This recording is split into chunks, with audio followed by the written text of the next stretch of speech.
Chapter 20. As a general thing, the priests lived in cordial and fraternal unity, and were in turn in the habit of giving a grand dinner every Thursday. Several days in advance, preparations were made to collect everything that could please the taste of their guests. The best wines were purchased, the fattest turkeys, chickens, lambs, or sucking pigs were hunted up. The most delicate pastries were brought from the city, or made at home at any cost. The rarest and most costly fruits and desserts were ordered. There was a strange competition among these curates. Who would surpass his neighbors? Several extra hands were engaged some days before to help with ordinary servants to prepare the grand dinner. The second Thursday of May, 1834, was Mr. Perrot's turn, and at 12 o'clock noon we were 15 priests seated around the table. I must here render homage to the sobriety and perfect moral habits of the Reverend Mr. Perrot. Though he took his social glass of wine, I never saw him drink more than a couple of glasses at the same meal. I wish I could say the same thing of all those who were at the table that day.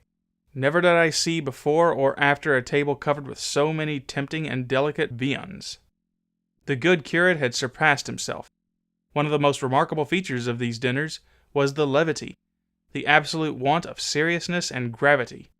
Not a word was said in my presence there which could not indicate that these men had anything else to do in the world but to eat and drink and tell and hear merry stories and laugh and lead a jolly life. Though at first I was pleased with all I saw and heard and tasted, though I heartily laughed with the rest of the guests at their spicy stories about their fair penitents, or at the funny caricatures that they drew of each other, I felt by turns uneasy. Now and then the lessons of priestly life, received from the lips of my venerable and dear Mr. Leprechaun, were knocking hard at the door of my conscience. Some words of the Holy Scriptures were also making a strange noise in my soul. My own common sense was telling me that this was not quite the way Christ taught his disciples to live. I made a great effort to stifle those troublesome voices. Sometimes I succeeded, and then I became cheerful. But a moment after I was overpowered by them, and I felt chilled as if I had perceived on the walls of the festive room the finger of my angry God writing, Mene, Tikal, Eparsin. Then all my cheerfulness vanished, and in spite of all my efforts to look happy, the Reverend Mr. Pacat, curate of St. Gervais, observed it on my face. That priest was probably the one who most enjoyed everything of that feast. Under the snowy mantle of 65 years, he had kept the warm heart and joviality of youth. He was loved by all, particularly by the young priests, who were the object of his constant attentions. He had always been exceedingly kind to me, and I dare say that my most pleasant hours were those passed in his parsonage. Looking at me at the very moment when my whole intellectual being was, in spite of myself, under the darkest cloud, he said, "My dear little Father Chiniquy, are you falling into the hands of some blue devils, when we are all so happy? You were so cheerful half an hour ago. Are you sick? You look as grave and anxious as Jonah when in the big whale's stomach. Has any of your fair penitents left you to go confess to another?" At these funny questions, the dining room was shaken with convulsive laughter. I wished I could join in, but there was no help for it. A moment before I had seen the servant girls blush. They had been scandalized by a very improper word from a young priest about one of his young female penitents. A word which he would surely never have uttered had he not drunk too much wine. I answered, "I am obliged to you for your kind interest. I find myself much honored to be here in your midst, but as the brightest days are not without clouds, so it is with all us sometimes. I am young and without experience. I have not yet learned to look at certain things in a proper light. When older, I hope I shall be wiser, and not make an ass of myself as I do today." "Tut, tut, ta!" said Mr. Old Pacat. "This is not the hour of dark clouds and blue devils. Be cheerful as it behooves your age. There will be hours enough in the rest of your life for sadness and somber thoughts."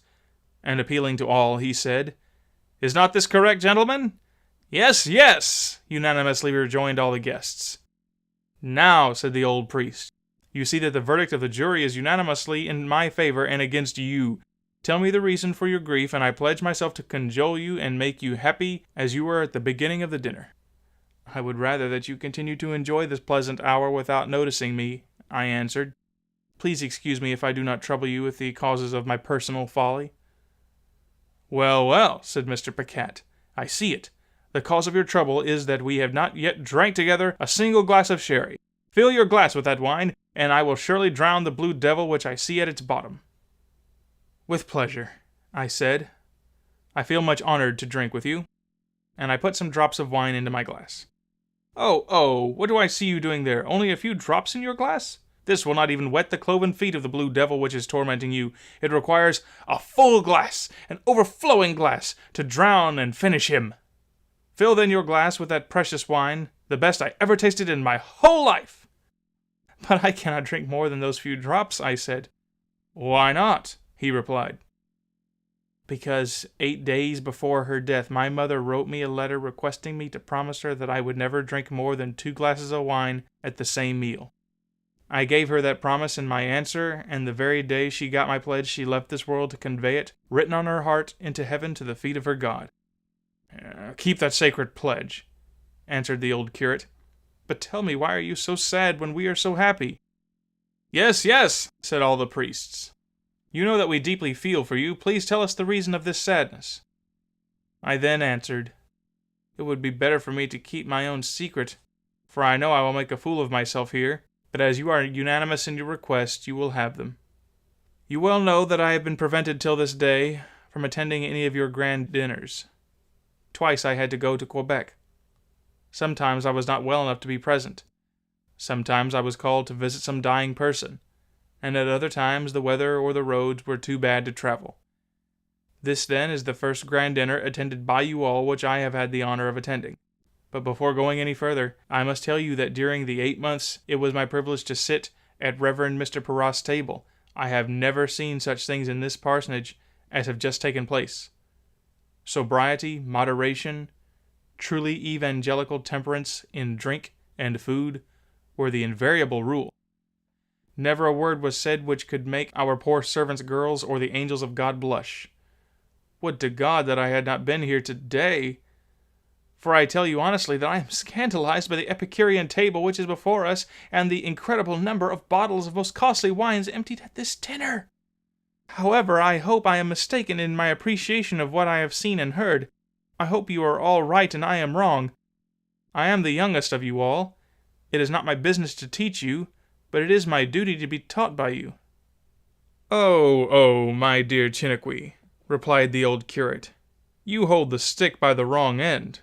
Are we not the children of God? Yes, sir, I answered, we are the children of God. Does not a loving father give what he considers the best part of his goods to his beloved children? Yes, sir, I replied. Is not that loving father pleased when he sees his beloved children eat and drink the good things he has prepared for them? Yes, sir, was my answer. Then, rejoiced the logical priest, the more we, the beloved children of God, eat those delicate viands and drink of those precious wines which our heavenly Father puts into our hands, the more he is pleased with us. The more the most beloved ones of God are merry and cheerful, the more he is himself pleased and rejoiced in his heavenly kingdom. But if God our Father is so pleased with us, why are you so sad? This masterpiece of argumentation was received by all, except Mr. Perrot, with convulsive cries of approbation and repeated, "Bravo! Bravo!" I was too cowardly to say what I felt. I tried to conceal my increased sadness under the forced smiles of my lips. It was then 1:30 p.m. At 2 o'clock the whole party went to the church, where, after kneeling for a quarter of an hour before their wafer god, they fell on their knees to the feet of each other to confess their sins and get their pardon in the absolution of their confessors. At 3 p.m. they were all gone, and I remained alone with my venerable old curate Perrot. After a few moments of silence, I said to him, "My dear Mr. Perrot, I have no words to express to you my regret for what I have said at your table. I beg your pardon for every word of that unfortunate and unbecoming conversation into which I was dragged in spite of myself. When I requested Mr. Paquette to tell me in what I might be wrong, I had not the least idea that we would hear from the lips of one of our veterans in the priesthood the name of God connected with such deplorable and awful impieties." Mr. Perrot answered me, "Far from being displeased with what I have heard from you at this dinner, I must tell you that you have gained much in my esteem by it. I am, myself, ashamed of that dinner. We priests are the victims, like the rest of the world, of the fashions, vanities, pride, and lust of that world against which we are sent to preach. The expenditure we make at those dinners is surely a crime in the face of the misery of the people by whom we are surrounded. This is the last dinner I give with such foolish extravagance. The brave words you have uttered have done me good. They will do them good also. They were not so intoxicated as not to remember what you have said." Then pressing my hand in his, he said, "I thank you, my good little Father Chiniquy, for the short but excellent sermon. It will not be lost. You have drawn tears when you shown us your saintly mother going to the feet of God in heaven with your sacred promise written in her heart. Oh, you must have had a good mother. I knew her when she was very young. She was then already a very remarkable girl for her wisdom and the dignity of her manners." Then he left me alone in the parlor, and went to visit a sick man in one of the neighboring houses. When alone, I fell on my knees to pray and weep. My soul was filled with emotions impossible to express. I could not contain myself.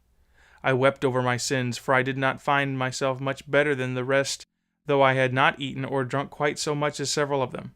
I wept over my friends, whom I had seen so weak, for they were my friends. I loved them, and I knew they loved me. I wept over my church, which was served by such poor, sinful priests.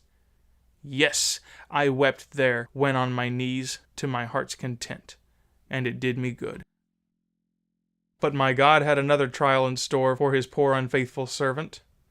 After my prayer, I had not been 10 minutes alone sitting in my study when I heard strange cries, and a noise as if a murderer were at work.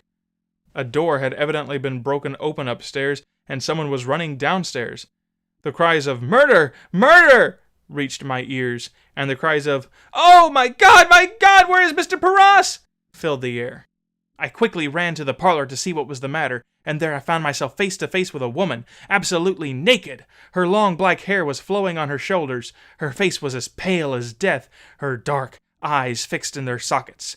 She stretched out her hands towards me with a horrible shriek, and before I could move a step, she seized my 2 arms with her hands. My bones were cracking under her grasp, and my flesh was torn by her nails. I tried to escape, but it was impossible. I cried for help, but the living spectre cried still louder, "You have nothing to fear! Be quiet! I am sent by God Almighty and the Blessed Virgin Mary to give you a message. The priests whom I have known, without a single exception, are a band of vipers. They destroy their female penitents through auricular confession. They have destroyed me and killed my female child. Do not follow their example!" Then she began to sing, with a beautiful voice, to a most touching tune, a kind of poem she had composed, which I secretly got afterwards from one of her servant maids, the translation of which is as follows: "Satan's priests have defiled my heart, damned my soul, murdered my child. O my child, my darling child, from the place in heaven dost thou see thy guilty mother's tears? Canst thou come and press me in thine arms, my child, my darling child, who will never thy smiling face console me?" When she was singing these words, big tears were rolling down her pale cheeks, and her sad voice could have melted the heart of stone. I was petrified in the presence of that living phantom. I could not dare to touch her in any way with my hands. I felt horrified and paralyzed at the sight of that pale, cadaverous, naked spectre. When the poor servant girl tried in vain to drag her away from me, she struck her with terror by crying, "If you touch me, I will instantly strangle you!" "Where is Mr. Parras? Where is Miss Parras and the other servants? For God's sake, call them!" I cried out to the servant girl, who was trembling and beside herself. "Miss Parras is running to the church after the curate," she answered, "and I do not know where the other girl is gone." In that instant, Mr. Parras entered, rushing towards his sister, and said, "Are you not ashamed to present yourself naked before such a gentleman?" And with his strong arms he tried to force her to give me up. Turning her face towards him with tigress eyes, she cried out, "Wretched brother, what have you done with my child? I see her blood on your hands!" When she was struggling with her brother, I made a sudden and extreme effort to get out of her grasp, and this time I succeeded. But seeing that she wanted to throw herself again upon me, I jumped through a window which was opened.